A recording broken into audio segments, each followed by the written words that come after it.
America दुनिया की सबसे लार्जेस्ट इकोनॉमी है, जो जीडीपी के हिसाब से लगभग 31 ट्रिलियन डॉलर के आसपास है। आज अमेरिका का ग्लोबल ट्रेड में 80% से ज़्यादा और फॉरेन एक्सचेंज रिजर्व में 60% से ज़्यादा योगदान है। आज अमेरिका पूरी दुनिया में 40% से ज़्यादा वेपन्स का एक्सपोर्ट करता है। आज अमेरिका की जो टेक कंपनियां जैसे Nvidia, space x, Tesla, Amazon, Microsoft जैसी कंपनियों की मार्केट वैल्यू पूरी दुनिया में 60% से भी ज्यादा है। नमस्कार दोस्तों, क्या आपने कभी विचार किया है कि अमेरिकन डॉलर इतनी वैल्यूएबल करेंसी कैसे बनी? 1914 से लेकर 18 तक फर्स्ट वर्ल्ड वॉर चला।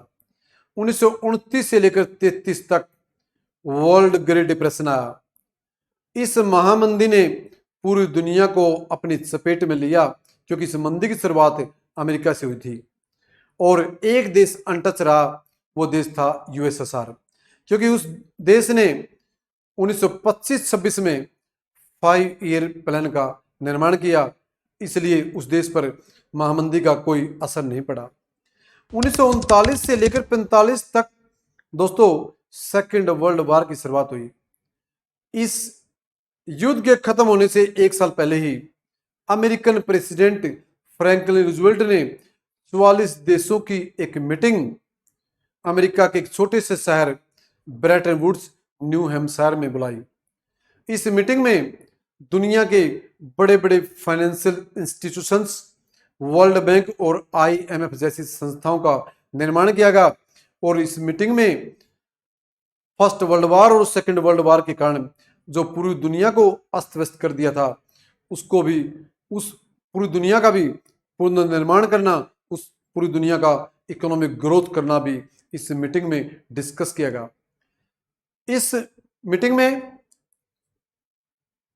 डॉलर को गोल्ड से जोड़ा गया, जिसे बोलते हैं गोल्ड स्टैंडर्ड। इसका मतलब अगर अमेरिका जितना डॉलर छापेगा तो उसके बराबर ही उसके पास गोल्ड होना चाहिए। At the time 1 ounce gold की कीमत लगभग $35 के आसपास थी। 1 आउंस 28 ग्राम गोल्ड था। 28 ग्राम गोल्ड इजगल टू $35। कब? इन 1944 में ये एक वैल्यू निर्धारित कर दी थी। इस मीटिंग में न केवल गोल्ड को डॉलर से जोड़ा गया, बल्कि दुनिया की जो अदर करेंसी थी, जैसे युआन था, येन था, पाउंड था, यूरो था, उनको भी अमेरिकन डॉलर से जोड़ा गया। लेकिन दोस्तों मोड़ आया 1950 और 70 के बीच में, जब अमेरिका ने वियतनाम जैसे युद्धों को फाइनेंस करने के लिए हथियारों की बहुत ज्यादा जरूरत थी। इसलिए उसने जितना उसके पास गोल्ड था उससे ज्यादा डॉलर छापना शुरू कर दिया, क्योंकि उसके पास इतना गोल्ड नहीं था, डॉलर मार्केट में ज्यादा आ गए। परंतु यूरोप के कई देशों जैसे फ्रांस ने अमेरिका को डॉलर देना शुरू कर दिया और उसके बदले में गोल्ड की मांग करी, परंतु अमेरिका ने इनकार कर दिया और इसके बाद अमेरिका के जो गोल्ड के रिजर्व थे वो लड़खड़ा गए। एट लास्ट 15 अगस्त 1971 को अमेरिकन प्रेसिडेंट निक्सन ने अमेरिका की संसद में एक घोषणा की कि अब हम गोल्ड स्टैंडर्ड को बंद कर रहे हैं। उन्होंने कहा, we are temporarily suspending the convertibility of dollar into gold. उन्होंने कहा अब डॉलर को गोल्ड से नहीं जोड़ा जाएगा, अब डॉलर एक फीट करेंसी बन गई।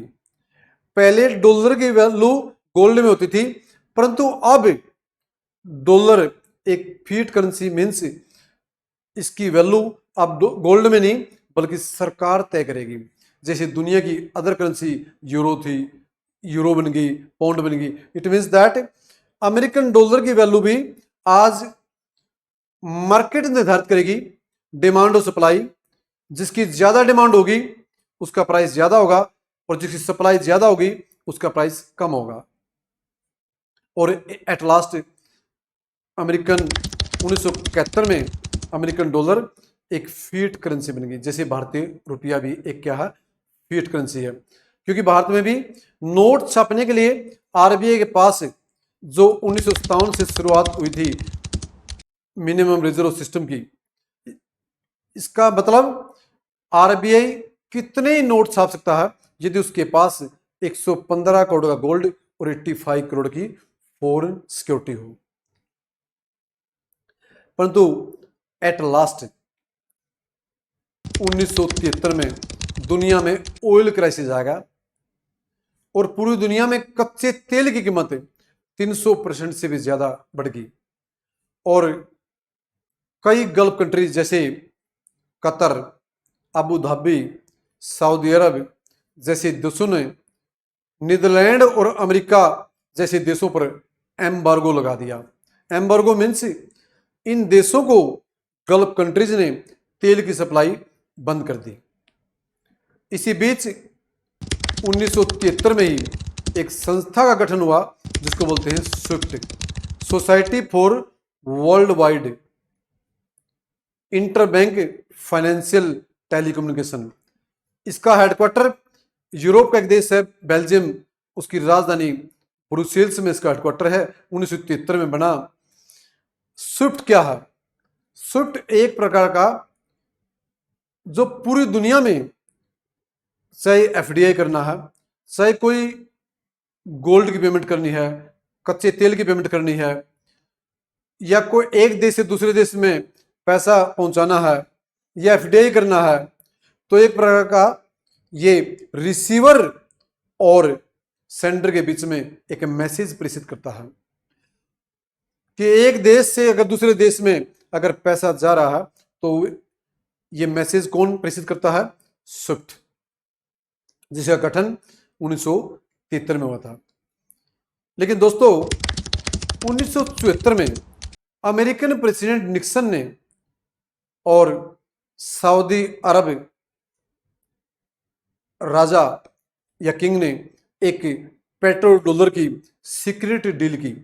पेट्रोल डॉलर मीन्स अब जो कच्चा तेल है वो केवल डॉलर में ही मिलेगा। ये सऊदी अरब ने एक गुप्त एक सीक्रेट डील की अमेरिका के साथ है। इस मीटिंग में अमेरिका ने सऊदी अरब से यह भी कहा कि आपके पास तेल बेचने से जो एक्स्ट्रा करेंसी होगी वो भी आपको अमेरिकन शेयर मार्केट में इन्वेस्ट करनी होगी। इसके साथ साथ अमेरिका ने सऊदी अरब को एक आश्वासन दिया कि मैं आपको हर तरह से हेल्प करूंगा, आपको हथियारों की सप्लाई दी जाएगी, जो राजशाही है उसको हर तरह से सपोर्ट किया जाएगा। क्योंकि 4 अप्रैल 1949 को अमेरिका की हेल्प से नाटो का गठन हुआ था। नाटो एक मिलिट्री ऑर्गेनाइजेशन है, नॉर्थ अटलांटिक ट्रीटी ऑर्गेनाइजेशन, जिसमें दुनिया के 30 से भी ज्यादा देश हैं और इसका सबसे बड़ा जो फाइनेंसर है, जो सबसे बड़ा रोल प्ले करने वाला है नाटो में, वो अमेरिका है। अमेरिका ने सऊदी अरब को हर तरह की, चाहे वो सिक्योरिटी की बात है, चाहे फाइनेंस की बात है, हर तरह से हेल्प करने का सऊदी अरब को आश्वासन दिया और 1974 में पेट्रोल डॉलर की शुरुआत होगी। अमेरिका ने सऊदी अरब को यह भी कहा कि आपको ओपेक के जो दूसरे देश हैं उनको भी एक आश्वासन देना पड़ेगा, उनको मनाना पड़ेगा कि आप भी अमेरिकन डॉलर में ही तेल की सप्लाई करो, तेल बेचो।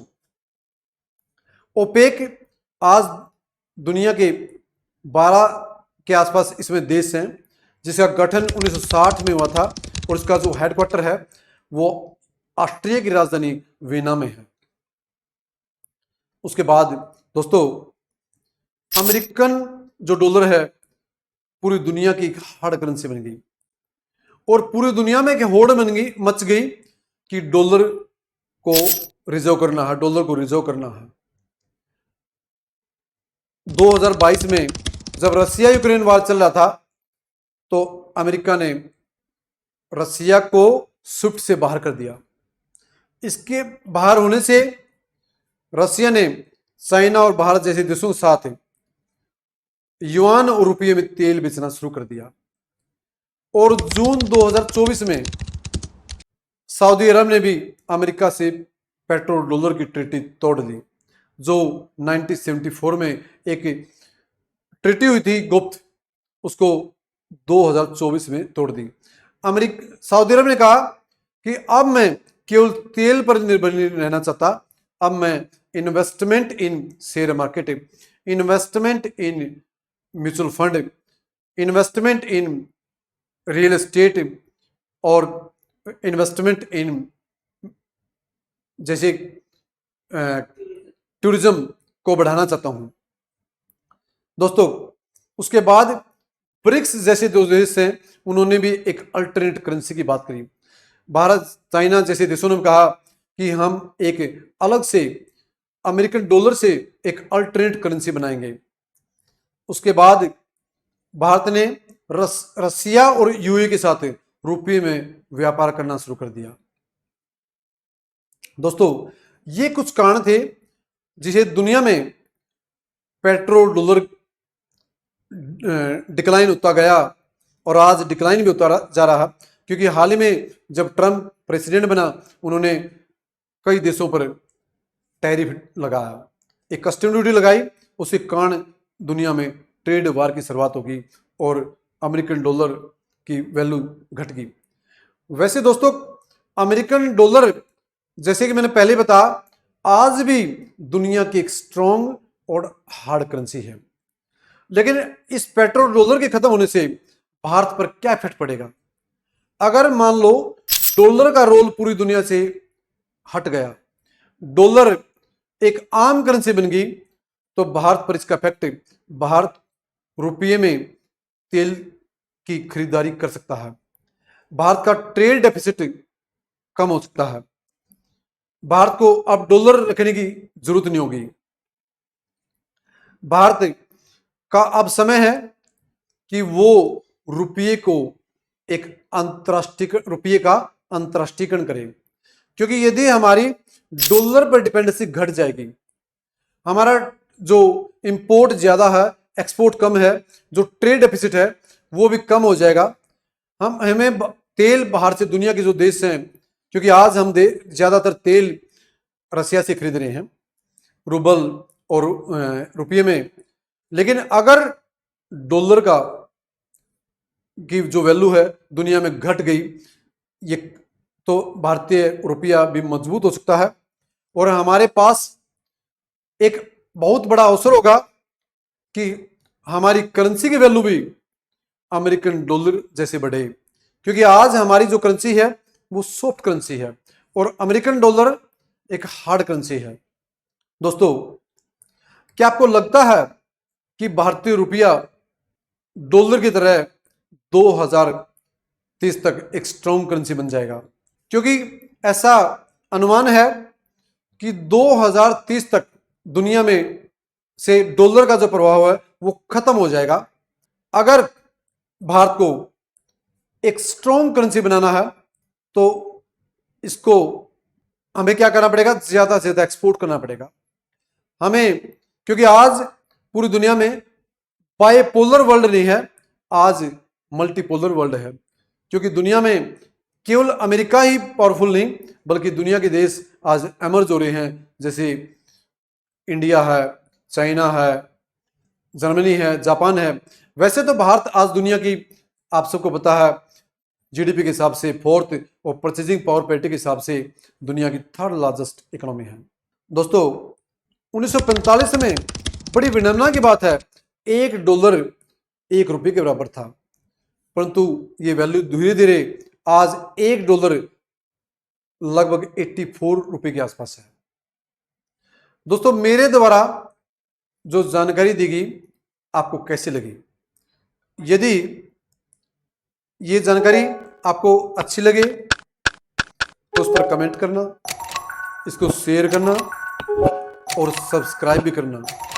धन्यवाद दोस्तों।